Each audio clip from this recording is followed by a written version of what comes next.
Sound person थे उन्होंने। बच्चों के साथ आपको बच्चा बनना पड़ेगा जी। और जब बच्चे किशोर होंगे तो आपको किशोर होना पड़ेगा और जब बच्चे जवान हो जाएंगे तो आपको उनका दोस्त बनना पड़ेगा।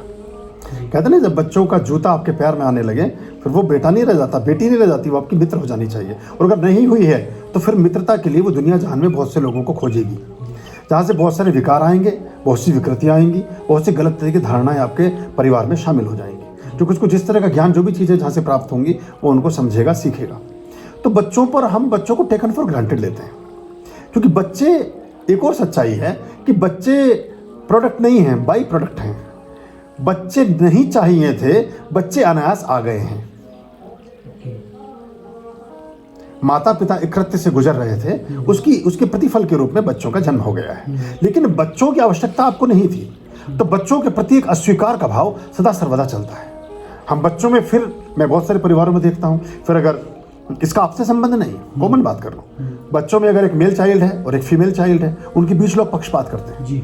इसे दूध ज़्यादा मत देना, इसके लिए अच्छी महंगी ड्रेस मत लेना, इसको महंगी घड़ी की क्या ज़रूरत है, ये तो पराया धन है, ये तो उसके दिमाग में एक बात ऐसी भरते भरते भरते भरते धीरे धीरे धीरे हम ऐसे विचार विकसित करते चले जाते हैं कि वो बच्ची अपने आप ही बेचारी डिप्रेशन में रहने लगती है, उसको हीन भावना का शिकार होने लगती है। उसे लगता है कि इसका मतलब क्या बच्ची होना कोई अपराध है, क्या मैंने कोई गुनाह कर लिया, क्या मैंने कोई पाप किया था कि मैं लड़की बन के पैदा हुई। और बहुत सारी लड़कियां जो इस बात को लेकर मैंने सुना है, उनको, मुझसे तो हज़ारों लोग कनेक्टेड हैं वर्ल्ड वाइड, कि वो कहती हैं कि गुरुजी हम अगले जन्म में महिला ना बनना चाहेंगी, हम स्त्री ना होना चाहेंगी, हम इससे तो अच्छा पुरुष होती। क्योंकि जब हम अपने भाई को देखती हैं, हम अपने और रिश्तेदारों में मेल चाइल्ड को देखती हैं, तो उनके साथ अलग तरह का व्यवहार समाज में किया जा रहा है और हमारे साथ अलग तरह का व्यवहार होता है। जबकि स्त्रियों के साथ हमें और भी ज़्यादा आदरपूर्ण हो जाना चाहिए, बच्चों के प्रति बहुत सत्कारपूर्ण होना चाहिए। लेकिन ये कहीं से हमारे यहाँ से चीज़ समाप्त हो गई। हमने सिर्फ एक श्लोक रट लिया कि यत्र नार्यस्तु पूज्यन्ते रमन्ते तत्र देवता। मैं कहता हूँ पूज्यन्ते की जरूरत ही नहीं है, सिर्फ उनका आदर करिए, बस आप रेस्पेक्ट करिए। आप उन्हें सम्मान से बात भी नहीं कर रहे हैं, आप कहते हैं पूज्यन्ते। पूज्यन्ते तो बहुत बड़ी अवस्था है, बहुत दूर की कौड़ी है। अभी आप ढंग से कायदे से महिलाओं से बात करना तो आपको आता नहीं है, आप उन्हें पूजने की बात करते हैं। तो जो काम, मन का क्या मैकेनिज्म है, मन का क्या कीमिया है, जो हम कर नहीं पाते उसकी तरकीबें खोज लेते हैं। आप जिस आदमी को बहुत बड़ा नहीं मानते, उसके आप तो बहुत बड़े आदमी हैं जी, आप तो बहुत महत्वपूर्ण है जी।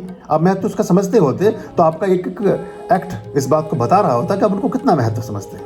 महात्मा गांधी को गोली मारने से पहले नाथूराम गोडसे ने उनके पैर छुए जी।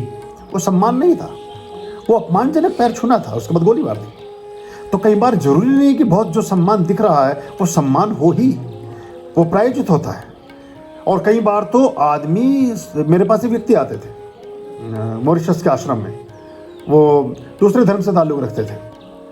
वो जब भी आए वो कहें कि मैं तो ना कुछ, मैं तो आपके पैरों की धूल और मैं कुछ भी नहीं, जबकि आदमी बहुत बड़े थे। और वो बार बार यही कहें। मुझे भी लगता था कि पता नहीं क्यों ऐसी बात बोलते हैं। तो ऐसे एक दिन कुछ और लोग बैठे थे, बहुत सारे लोगों का परिचय हो रहा था, तो मैंने कहा ये हमारे पैरों की धूल और ये ना कुछ, ये कुछ भी नहीं है।